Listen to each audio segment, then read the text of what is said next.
Hey guys, what's up? Welcome back to the channel. This is the Gravastar V60 Pro Hall Effect keyboard. This was sent out to me and it will not change my thoughts or opinions on the review. So this is a new colorway of this keyboard. It should be pretty much the same as the original one, just with different keycaps and different color and texture on the case. We'll get into the keyboard, but first let's get into the box. So I'll show you this box. It's sleeve on a box, nice box, and inside the box you'll get a lot of accessories like stickers. Um, you'll get a microfiber cloth and some other stuff. You'll also get a keycap switch puller, a brush, 4 extra switches.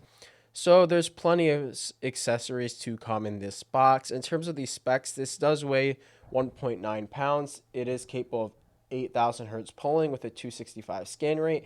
It does support SOCD and it has an advertised 0.125 millisecond latency. In terms of the case, I'll show you it closer. This is a full aluminum case with the top of the case kind of being like this carbon fiber texture, while the bottom is just regular aluminum. It's a little bit rigid, but it's regular aluminum. Then you have a side USB, and then you also have a button to change profiles. Personally, I don't think this button is super useful. I don't think people change profiles that much, but it's just an extra function there. I think it would be cool if you could rebind it to something else, but you also have all these RGB cutouts along the case, which is going to be preference. I think they're pretty cool. Some people might not like it. In terms of the plate, this does use an aluminum plate, even though this is a carbon fiber themed keyboard. I don't know why they didn't go with carbon fiber, but honestly, I prefer the aluminum anyway. In terms of the keycaps, so you have two different types of keycaps on this board. On the alpha keys, you have these carbon fiber textured keycaps. You're going to see them a lot now. A lot of keycap companies are coming out with these. They're pretty solid keycaps. They sound good. They feel good. I wouldn't say they're the best keycaps ever, but I actually really like them and wish they used them on the entire keyboard. Then the second keycaps on here are these cheap transparent keys, which I don't really like. As I said, I wish they used carbon fiber for the whole keyboard, but I especially don't like how they used a transparent key for the spacebar, because the sound profile is just thinner, and I would have liked a deeper spacebar with the carbon fiber. I think they should definitely switch the spacebar to carbon fiber. But in terms of the switches, so these do come with UFO switches. These are my favorite sounding Hall effect switches. In terms of feel, they don't feel the most accurate with that rapid trigger and the lightest.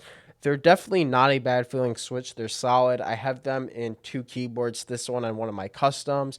I've been using them for the past 2 months. I still really enjoy using them with the sound and the feel. But if you personally just care about feel in terms of switches, you might want some other switches. In terms of these stabilizers, they're not much to talk about. They're tuned perfectly fine. I had no issues, didn't add any lube to any of them.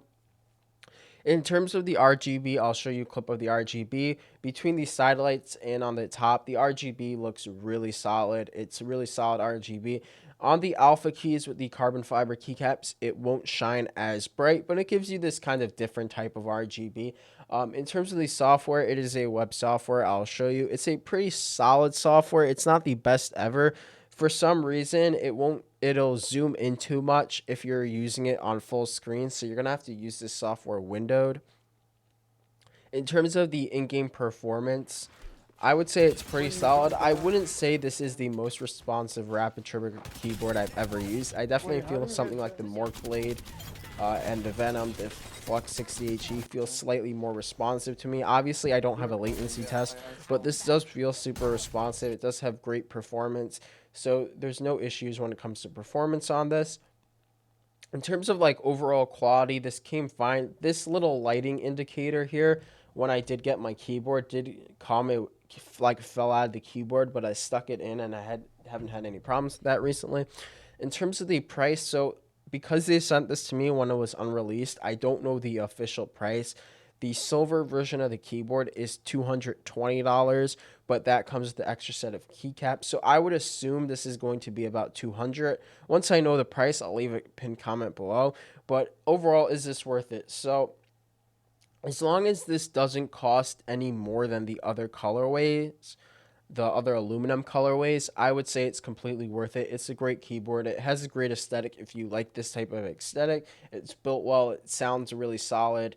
Um, the typing feel is great. I forgot to mention that. Great typing feel. I was using it a lot for work. So as long as this isn't more than 200 to 220, I can absolutely recommend it. And I'll leave it off with the sound test. Let me know what you think about this board in the comments. See you in the next one.